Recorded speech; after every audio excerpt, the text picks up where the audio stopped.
Proses perjalanan sel telur. Ovum atau sel telur setiap bulan melakukan perjalanan di dalam tubuh wanita. Apa saja yang sebenarnya terjadi? Mari kita cari tahu proses perjalanannya. Berawal dari ovarium, ovum berasal dari ovarium atau indung telur.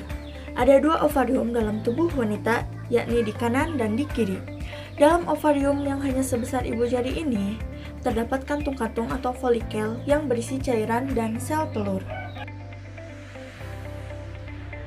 Masa subur berkaitan erat dengan siklus menstruasi yang ditandai dengan peningkatan luteinizing hormone atau LH dan follicle stimulating hormone atau FSH. Siklus menstruasi dikendalikan oleh lingkungan siklus hormon seks wanita. Untuk memudahkan, siklus ini dibagi dalam dua fase, yaitu sebelum ovulasi dan fase setelah ovulasi.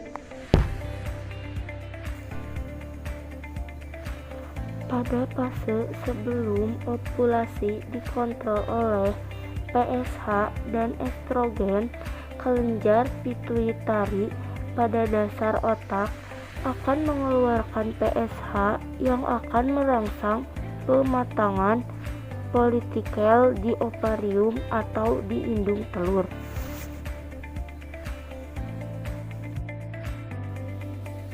Pematangan folikel ini akan meningkatkan produksi estrogen. Ketika estrogen mencapai tingkat tertentu dalam darah, kelenjar pituitari distimulasi untuk menghasilkan luteinizing hormone atau LH yang meningkat cepat, yang kemudian akan menimbulkan ovulasi atau pecahnya folikel yang matang dan mengeluarkan ovum.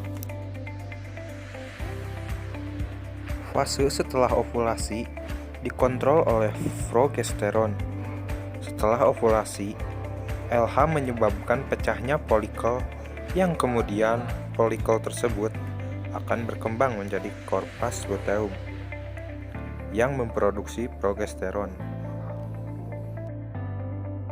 Pada saat sel telur tidak dibuahi oleh sperma, maka tidak akan terjadi proses kehamilan dan sel telur akan bergerak menuju rahim atau uterus, kemudian hancur.